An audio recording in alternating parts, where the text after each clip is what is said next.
While 80% of the world's population continues on with oil and gas, the United States and a small handful of Western nations have decided to go green, even if it kills everyone.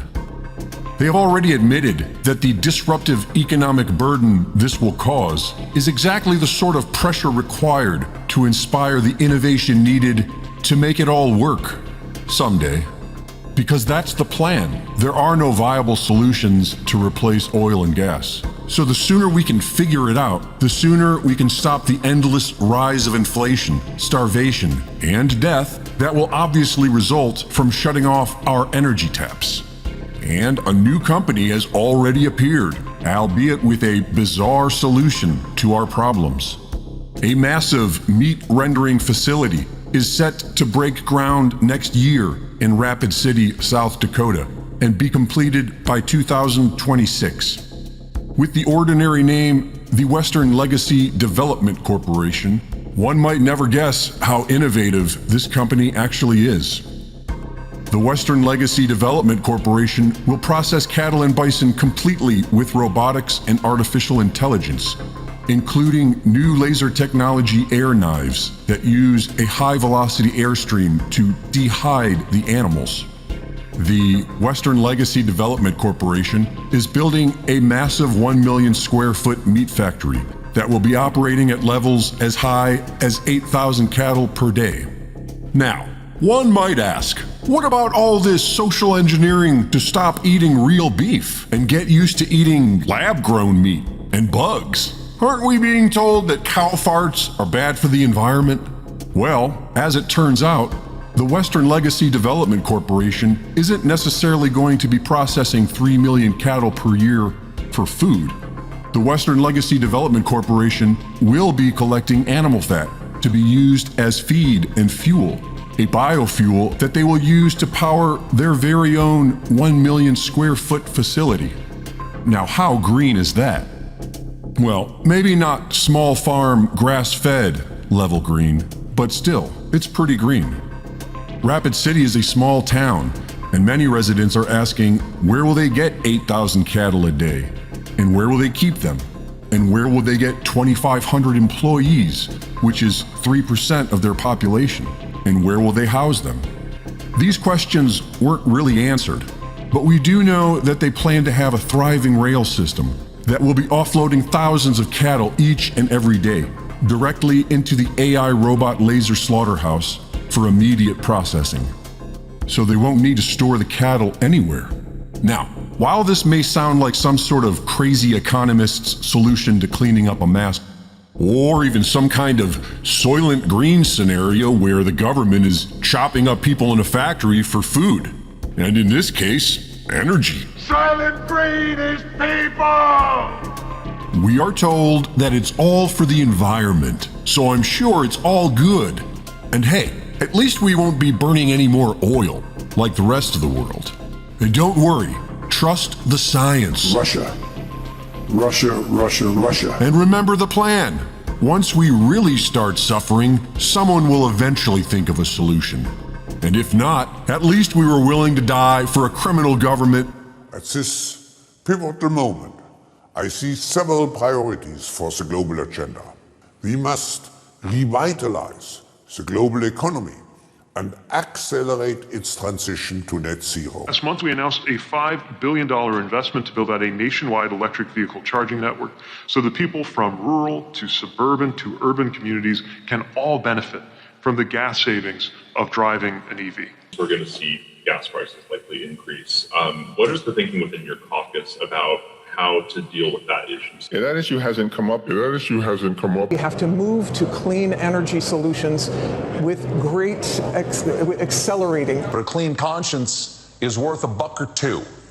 I'm willing to pay $4 a gallon. Hell, I'll pay $15 a gallon because I drive a Tesla. We should be investing right here at home in renewable energy technologies. We should be weaning ourselves of fossil fuels. It's simply not true that my administration or policies are holding back domestic energy production. It's simply not true.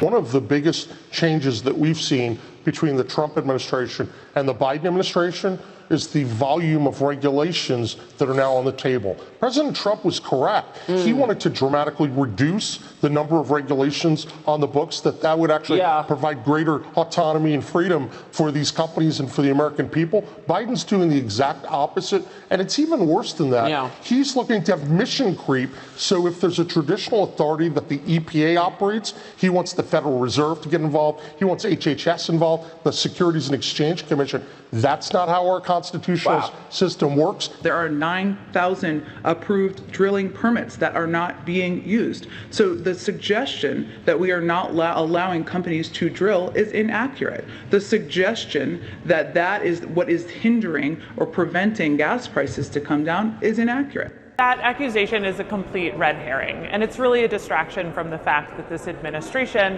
has paused leasing on federal lands, something that we're concerned about and something that we think needs to continue right away. The fact is that industry is producing at a higher level on existing leases on federal lands than in the last 20 years. And these leases take many years to explore, to develop, and to produce on. It's not truthful, right? And it's not truthful at all. From day one, this administration has been hell-bent with their anti-American energy holy war to shut down the production of American energy. She knows that, right? It's delaying leases. Look, you can get a lease and then they delay the permits for you to be able to do seismic and do work on it. In Alaska, they delay the ability to get a permit for an ice road, which is how we go and do exploration on these leases.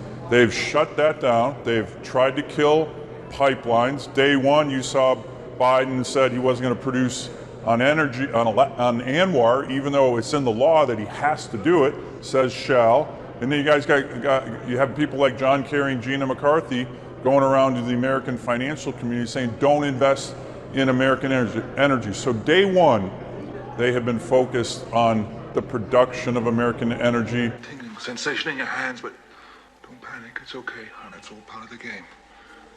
Okay, here we go.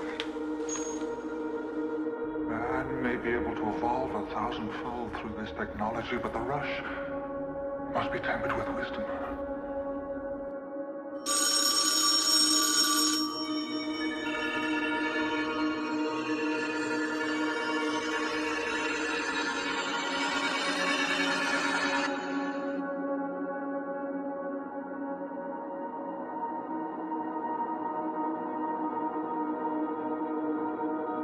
This is some of the most advanced computer equipment in the world. In these gyrospheres, we wear full cyber suits, which completely allow us to enter into virtual reality and move. Your entire nervous system, endocrine system, it carries secretions of certain glands like thyroid, adrenal, and pituitary, which regulate growth. Sometimes, I think I've discovered a new planet. But what I'm inventing instead of discovering, I've just sighted the shore of one of its continents.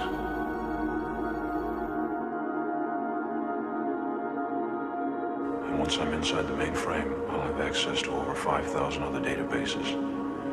And from those 5,000, I can reach out again and again and again, eventually inhabiting the entire planetary network. And there won't be a person on this planet who isn't hooked into it. And hooked into me. I'm sorry you hate what you have created.